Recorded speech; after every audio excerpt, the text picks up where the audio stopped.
Hello dear aspirants, your most welcome in ours YouTube family AB judiciary zone. इस video में हम लोग Jharkhand civil जज जूनियर डिवीजन के 2019 के मेंस के पेपर फर्स्ट को देखेंगे।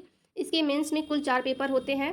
झारखंड जुडिशरी का सिलेबस मैंने इजी वे में लिख कर चैनल पर डाल दिया है। अगर आप लोग नहीं देखे हैं तो वहाँ से देख सकते हैं।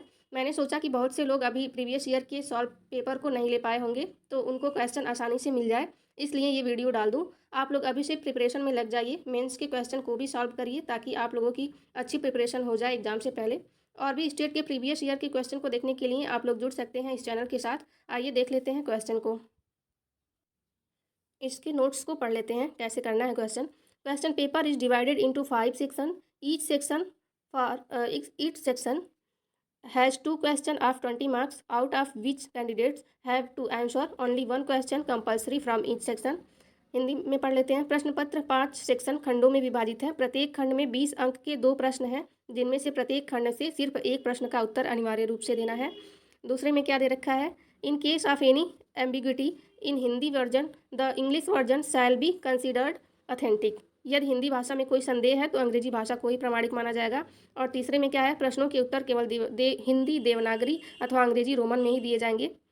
देख लेते हैं क्वेश्चन को। सेक्शन ए में इसका क्या मतलब हुआ? सेक्शन की टोटल सेक्शन इसमें 5 दिए हुए हैं, जिसमें से प्रत्येक में 2-2 क्वेश्चन दिया हुआ है। आप लोगों को एक क्वेश्चन अटेम्प्ट करना है। देख लेते हैं फर्स्ट क्वेश्चन में क्या दे रखा है। इसमें प्रॉब्लम बेस्ड क्वेश्चन दे रखा है, तो आप लोग वीडियो पॉज करके पढ़ सकते हैं इसको और सॉल्व कर सकते हैं। क्वेश्चन नंबर बी में दे रखा है answer any 2 of the following. इसमें से कोई 2 पर आंसर देना है आप लोगों को। पहले में दे रखा है रिटेबल डिस्ट्रीब्यूशन, दूसरा में है मेंस प्रॉफिट, तीसरे में है इंटरप्रीटर सूट एंड चौथे में है गर्निशी ऑर्डर।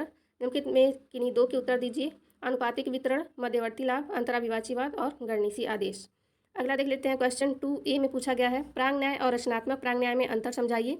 रचनात्मक प्रांग न्याय के CPC 1908 में उचित प्रावधानों की व्याख्या कीजिए।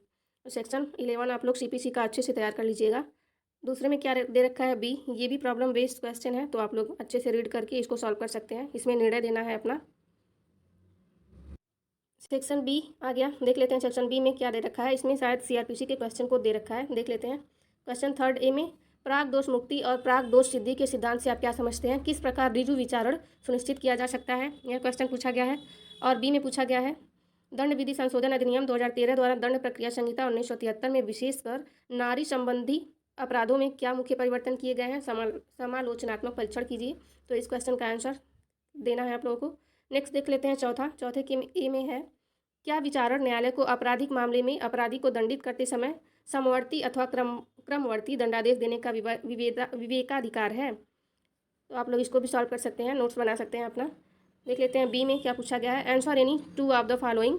पहले में पूछ रखा है cognizable and non cognizable offence, दूसरे में है एंटीसिपेटरी बेल एंड तीसरे में है प्ली बार्गेनिंग एंड चौथे में है सर्च एंड सीजर्स।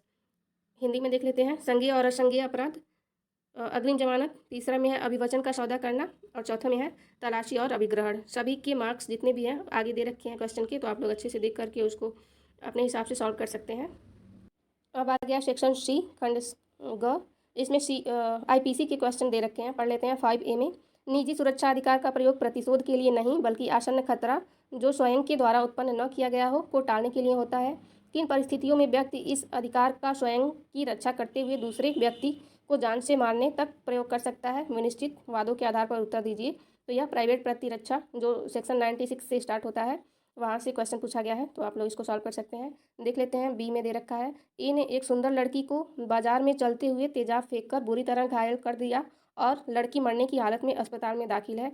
ए ने क्या अपराध किया है और भारतीय दंड संहिता 1860 के अनुसार कितनी सजा पाने का भागी है? तो यह क्वेश्चन प्रॉब्लम बेस है, आप लोग इसको सॉल्व कर सकते हैं।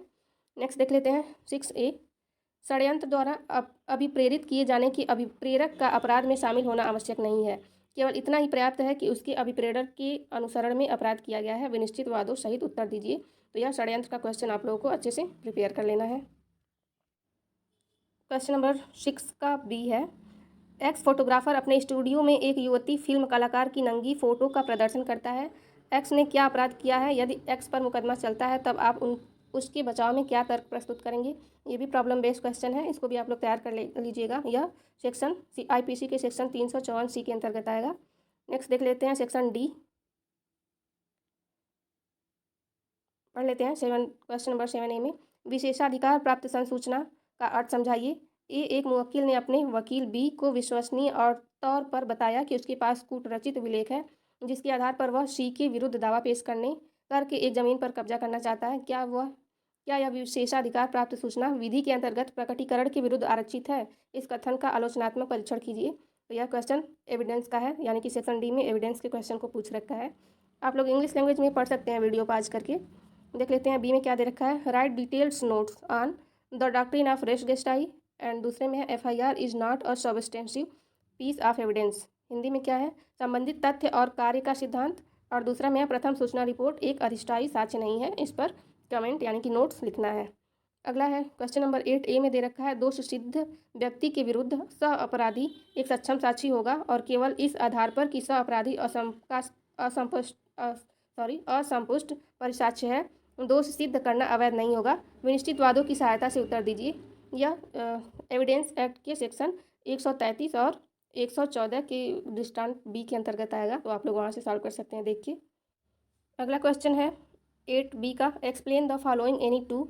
इसमें से कोई दो करना है। पढ़ लेते हैं क्या है। Falsus in uno, falsus in omnibus. दूसरे में है essential condition of dying declaration. तीसरे में है क्रॉस एग्जामिनेशन एंड चौथे में है हॉस्टाइल विटनेस। निम्नलिखित किन्हीं दो पर उत्तर दीजिए। हिंदी में देख लेते हैं। एक बात में मिथ्या तो सब बात में मिथ्या। दूसरा में है मृत्युकालिक कथन की आवश्यक शर्तें। और तीसरा है प्रति परीक्षा और चौथा पक्ष विरोधी साक्षी। इस पर आप लोगों को नोट्स लिखना है।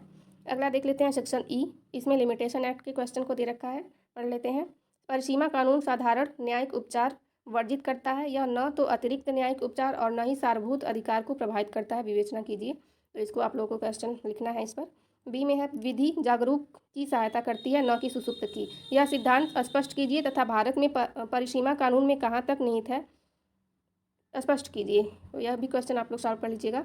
सेक्शन 10A में क्वेश्चन 10A में देख लेते हैं। क्या परिसीमा अधिनियम 1963 की धारा 18 के अंतर्गत दी गई अभिस्वीकृति समय की अवधि समाप्त हो जाने पर, परंतु जबकि न्यायालय में अवकाश चल रहा है और न्यायालय बंद है, परिसीमा को बचा सकता है? स्पष्ट कीजिए।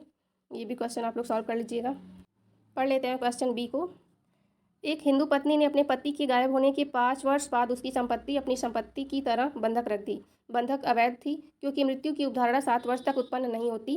कब्जा बंधकदार ने बंधक निष्पादन होने के 7 वर्ष से अधिक समय के बाद वाद प्रस्तुत किया और सिद्ध कर दिया कि उसके पति के बारे में पिछले 7 वर्षों से कुछ नहीं सुना गया है। बंधकदार के दावे की वैधानिकता की विवेचना कीजिए। यहाँ पर गलत मिसप्रिंट हो गया है। यह भी प्रॉब्लम बेस्ड क्वेश्चन है, तो आप लोग इसको सॉल्व कर सकते हैं। इस तरीके से हमने सारा देख लिया है क्वेश्चन को। इसके फर्स्ट पेपर को मैंने डाल दिया है। इसके बाकी के पेपर्स को भी मैं प्रयास करूंगी कि वीडियो डाल दूं उस पर भी। यदि आप लोग देखना चाहते हैं तो एक बार कमेंट कर दीजिएगा। इससे मुझे भी पता चल जाएगा कि आप लोगों को ज़रूरत है इसकी। Thank you for watching.